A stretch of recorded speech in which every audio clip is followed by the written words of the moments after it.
மூன்றாவது காசி தமிழ் சங்கமம் நிகழ்ச்சி ஒரே பாரதம் உன்னத பாரதம் என்கிற கலாச்சார பாரம்பரியத்தை எடுத்துரைத்து வருகிறது. இதில் தமிழ் மொழிக்கும் சித்த மருத்துவத்திற்கும் அகத்திய மகரிஷி ஆற்றிய அருந்தொண்டுகளை கருப்பொருளாக கொண்டு நிகழ்ச்சிகள் நடைபெற்று வருகின்றன.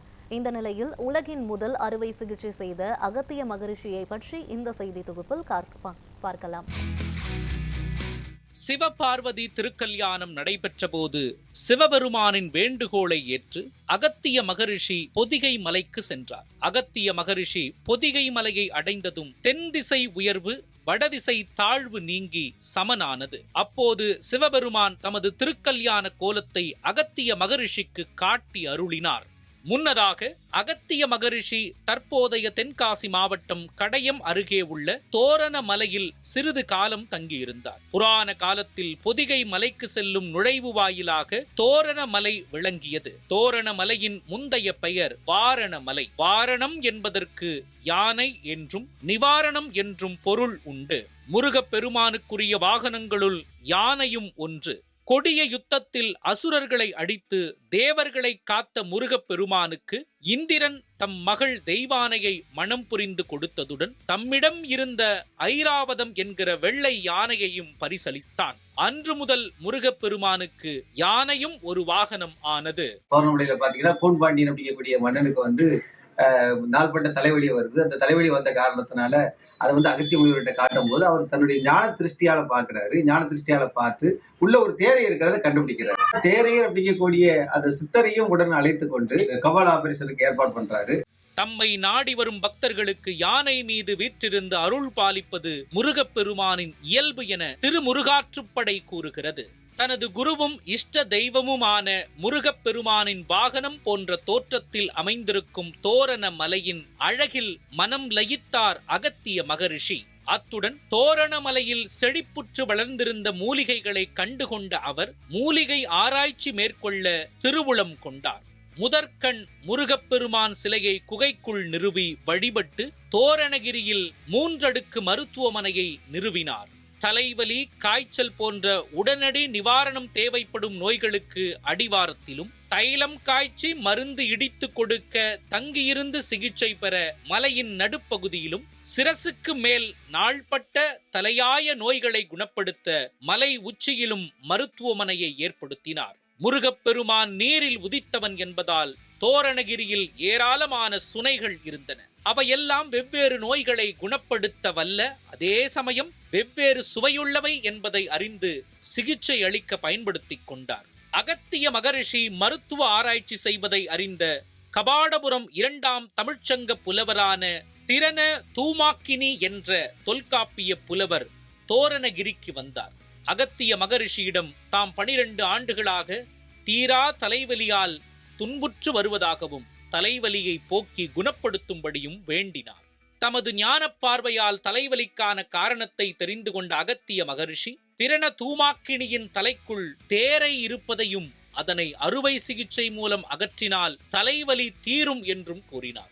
உடனடியாக மயக்க மருந்து கொடுத்து அறுவை சிகிச்சையை தொடங்கினார். திரண தூமாக்கினியின் கபாலத்தை சுற்றி ஒரு வகை மெழுகை பூசியதும் கபாலம் திறந்தது. மூளையை இறுகப் பற்றியபடி ஒரு தேரை இருப்பதை பார்த்த அகத்திய மகரிஷி அதனை இடுக்கியால் எடுக்க முயன்றார். அவரை தடுத்தான் அருகிலிருந்த பொன்னரங்கன் என்ற சிறுவனான அவரது சீடன்.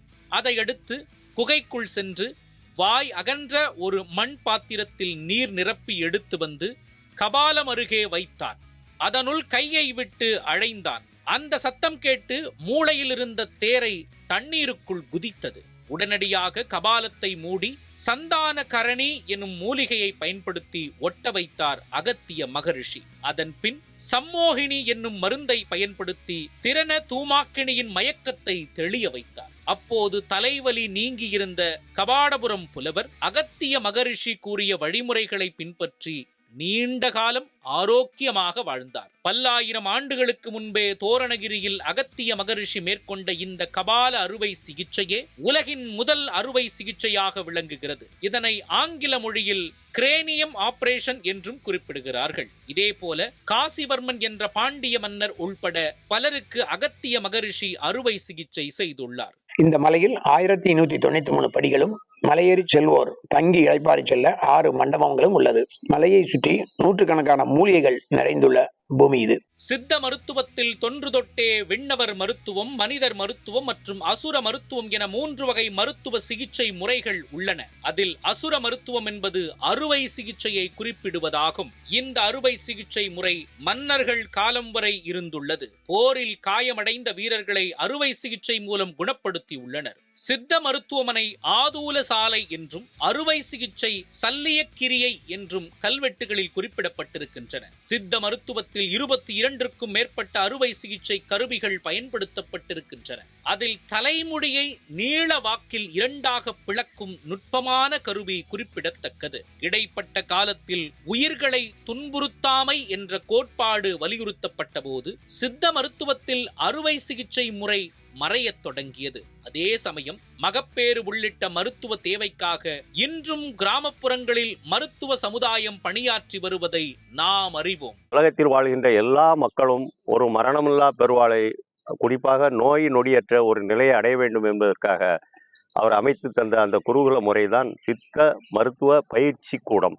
6 ஆண்டு காலம் அடிப்படை சித்த மருத்துவத்தினுடைய தத்துவங்கள், சித்த வைத்திய சிகிச்சை முறைகள், பற்ப முறைகள், தைல முறைகள், செந்தூர முறைகள், அந்த படிப்பை முடித்தவர்களுக்கு பண்டித வைத்தியமணி என்ற பட்டத்தை வழங்கி அவர்கள் மக்களுக்கு பணி செய்ய அனுப்பினார்கள். 12 ஆண்டு படித்த மாணவர்களுக்கு பண்டித கேசரி என்ற பட்டத்தை வழங்கினார்கள். 18 ஆண்டுகள் படித்து முடித்த மாணவர்களுக்கு பண்டித சிரோன்மணி என்ற மிக உயர்ந்த விருதினை வழங்கினார்கள். அதுபோன்று 30 ஆண்டுகள் கல்வி கற்ற மாணவர்கள் வைத்திய நாதமணி என்று அழைக்கப்பட்டார்கள்.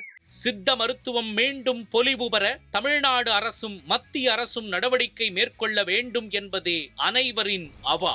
நியூஸ் 7 தமிழ் செய்திகளுக்காக ராஜம் மைந்தன் ஸ்ரீமுருகன்.